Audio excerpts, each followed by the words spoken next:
السلام عليكم ورحمة الله وبركاته على أحلى اخوات وأحلى متابعين. ازيكم يا حبايب قلبي؟ عاملين ايه؟ النهاردة 4 رمضان، كل مليون سنة يا حبايب قلبي وانتوا طيبين وبخير وفي صحة وسعادة يا رب، اللهم امين. نبدأ بالصلاة على النبي عليه أفضل الصلاة والسلام. كنت عملت الفيديو اللي فات ان هو آداب المسجد، لأن المسجد للصلاة والعبادة. فللأسف فيه آداب للأسف مفقودة في المسجد. تمام يا حبايبي، ده الجزء التاني من الفيديو الأولاني. أنا ما حبيتش أطول عليكم في الفيديو الأولاني وقلت خليها على إيه، على جزئين، لأن بصراحة الموضوع صعب جدا. إزاي يا حبيبة قلبي وإنت رايحة تصلي معلش حاطة برفن ومكياج؟ يعني هما مش كل الناس اللي عاملة كده بصراحة، يعني إلا من رحم ربي، في بعض الناس كده. وللأسف ما بيقبلوش نصيحة من حد. لو انت جيتي خدتي حد على جنب واتكلمتي معاهم، للأسف بصراحة قلة ذوق، قلة ذوق في الرد عليكي. مع ان انا لما بتكلم مع حد، يعني الواحد بيتكلم معاه يعني ما بينه وما بينه، مش باجي قدام الناس مثلا واقول لها لا اعملي كذا ولا كده، لا، ما بيني وما بينها. فللأسف احنا فقدنا لغة الحوار او لغة التفاهم. فعشان كده يعني الواحد بيبقى متضايق. دي حاجة ناحية البرفان والمكياج والكلام ده كله. اللبس بقى يا حبايبي، لابسين إسدالات جميلة جدا جدا جدا فوق ما تتخيلوا، بس للأسف هي بيبقى فيها رباط من جوه، ان انت لو انت حبيتي ان انت تظبطيه عليكي فبتعمليه بتربطيه من جوه. تمام. في الا من رحم ربي طبعا، عاملينه مضيقينه جدا، يعني مخلي جسمهم من قدام ظاهر. ف... فلا اللبس المفروض والإسدال بيكون فضفاض علشان ما يبقاش ملفت. للأسف الروايح دي، يعني أنا مثلا واحدة عندي حساسية، ما بقدرش ان انا لا دخان ولا البرفان ولا الحاجات دي. هي كده مش بتأذي نفسها، بس ان حد يشم الريحة منها، وده غلط وحرام. ان حد يشم البرفان بتاعها كأنه استغفر الله العظيم. آه، يعني الفاظ انا مش عايزة اقول كلام، حضراتكم طبعا عارفين الكلام ده. تمام يا حبايبي، دي من ناحية البرفان والكلام ده. غير انها كمان لو راجل شمها فانتوا عارفين، فما ينفعش ليه. الصوت العالي في الجامع، الرجالة بيبقوا كل شوية الحريم اللي فوق. طب ليه يا حبايبي ليه؟ الرجالة ما شاء الله واقفين ملتزمين جدا، ما فيش صوت في المسجد تحت، في الرجالة. الحريم طبعا والأطفال وش بطريقة لا تطاق. فأنا حبيت ألفت النظر لحبايب قلبي، إخواتي والبنات اللي هم يعني مش عارفة والله، يعني احنا كلنا اخوات في الإسلام. يعني يا أختي يا حبيبتي يا بنتي، التزمي التزمي، لأن ده مكان للعبادة، مش مكان إن احنا رايحينه نزهة. المكان ده رايحينه علشان ناخد ثواب وناخد حسنات، ما هناخدش سيئات. يبقى تقعدي في بيتك أحسن، انت كده بتأذينا وبتأذي غيرك. احنا ما بنعرفش يكون فيه جمال الخشوع في الصلاة، ما بنقدرش نركز في الصلاة. تمام يا حبايب قلبي، أنا حبيت بس إن أنا أتكلم في الموضوع ده.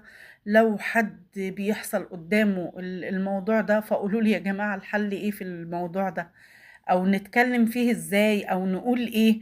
لأن بصراحة الواحد تعب نفسيا والله. يعني الواحد بينتظر الشهر الكريم ده علشان إن هو آه، بيبقى فيه جمال روحاني وسكون قلب وهدوء روح كده، ان احنا رايحين بيت ربنا. عارفين يعني ايه بيت ربنا؟ يعني بيت ربنا ده للعبادة، بيت ربنا ده له وقاره، له جماله، له الخشوع بتاعه، له الاحترام بتاعه. فللأسف آداب مفقودة جدا جدا في المساجد، إلا من رحم ربي، مش الكل كده. واللي ماسكين الموبايل بقى واقفين يتصوروا، وصوت الضحك عالي، وطبعا الرجالة تحت بيصلوا. فعمالين يصوروا سيلفي ويصوروا مش عارف ايه، وتعالي لا ناخد في الركن ده. ماشي اتصوري وكل حاجة، بس يبقى بصوت هادي. لما الناس تخلص صلاة عايزة تتصوري اتصوري بعد الناس ما تمشي، او تعالي بدري شوية، اعملي اللي انت عايزاه علشان ما تزعجيش حد وتضايقي حد. ويا حبايب قلبي ربنا يا رب يهدينا ويهدي كل بناتنا يا حبايب قلبي إلى ما تحب وترضاه يا رب العالمين. نصايحي يا حبايب قلبي بنصح نفسي بيها، وبنصح يعني إخواتي وحبايب قلبي اللي بشوفهم في المسجد. وكل من سمع الفيديو برضو، لو شاف مثلا حد بيعمل كده قولوا لنا يا جماعة نتصرف معاهم ازاي، لأن ما بيقبلوش النصيحة وما بيقبلوش الكلام. فقولوا لنا احنا يعني نعمل ايه، او ايه الكلام اللي احنا يعني اكتب ورق كده اطبعه على الكمبيوتر والزقه في المسجد. ما هو بصراحة حاجة بصراحة يعني يعني مش عارفة الواحد يعمل ايه. يعني الواحد برضو ما بيتكلمش على الملأ. انا بتكلم في جنب كده للبنت. حتى برضو لما بكون راكبة مواصلات وبنوتة راكبة، هي دخلت العربية من هنا ريحة البرفان بتاعها قلب الدنيا.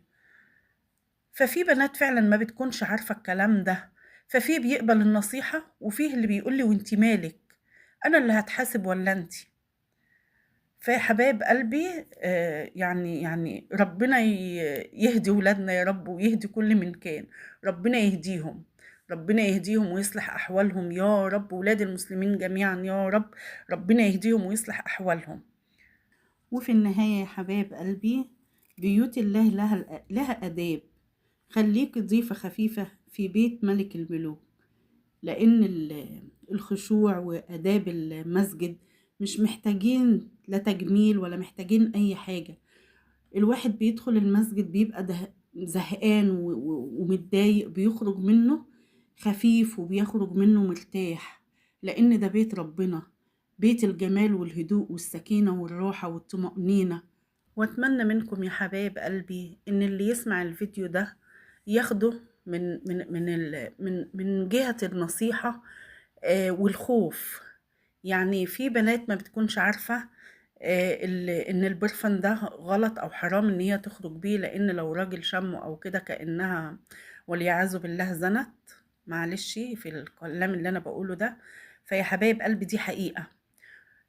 فكل تعرف بنتها ان ده غلط، ان ده هتزعل شوية وتقولك انت مش عارف ايه، ودي بتحط ودي بتعمل ودي بتسوي. لا، احنا ديننا بيقول ايه، احنا نعمل ايه. احنا نعمل اللي ربنا قاله، مش بنعمل اللي احنا بنشوف فلانة عاملاه ودي حاطة ايه ودي لابسة ايه ودي جايبة ايه. البيت بيبدأ من الام. وفي النهاية يا حبايب قلبي صلوا على النبي عليه أفضل الصلاة والسلام، وقولوا لي إيه رأيكم في الفيديو ده، ومين معايا، يعني مين معايا في الفيديو ده إن هو فعلا الكلام ده صح ولا إيه. شاركوني برأيكم يا حبايب قلبي، وانتظروني في فيديو جديد إن شاء الله. ويلا يا حبايب قلبي اللايك الجميل والاشتراك في قناتي عشان يوصلكم مني كل جديد. والسلام عليكم ورحمة الله وبركاته.